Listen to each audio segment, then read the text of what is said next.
Elle voulait détruire sa belle-fille, mais ses propres ténèbres l'ont consumée.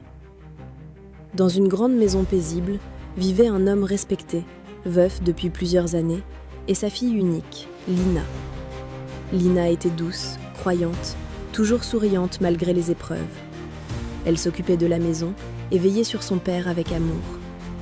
Mais un jour, cet homme décida de se remarier. Au début, tout semblait normal. Sa nouvelle épouse, Mireille, se montrait gentille, attentionnée, presque parfaite. Mais ce n'était qu'un masque. Très vite, son regard changea. Elle supportait mal la présence de Lina. Elle voyait en elle un obstacle, quelqu'un qui occupait trop de place dans le cœur de son mari. La jalousie grandissait en silence. Peu à peu, Mireille commença à agir dans l'ombre. La nuit, pendant que tout le monde dormait, elle quittait la maison discrètement. Elle rencontrait une vieille femme connue dans le quartier pour pratiquer des choses interdites. Des rituels commencèrent. Des objets étranges furent enterrés autour de la maison. Des murmures, des prières sombres, des sacrifices silencieux. Mireille voulait une chose, faire disparaître Lina.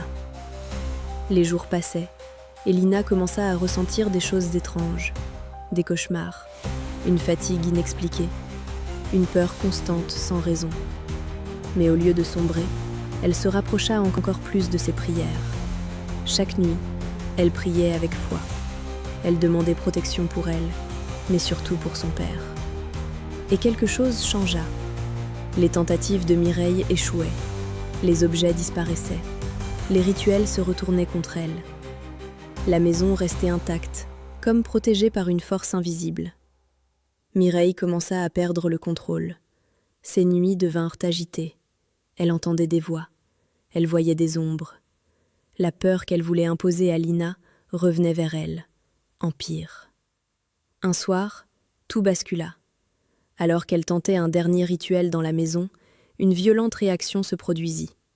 Elle cria, tomba, incapable de bouger. Le père de Lina accourut. Il découvrit tout. Les objets cachés, les preuves, la vérité. Le choc fut immense. Sans hésiter, il prit une décision. Il répudia Mireille. Elle fut chassée de la maison qu'elle voulait contrôler. Quant à Lina, elle resta debout, forte. Sa foi avait protégé sa vie, son père et leur maison. Et dans le silence retrouvé, une vérité resta gravée à jamais. Le mal ne détruit pas toujours les autres. Parfois, il détruit celui qui l'a créé.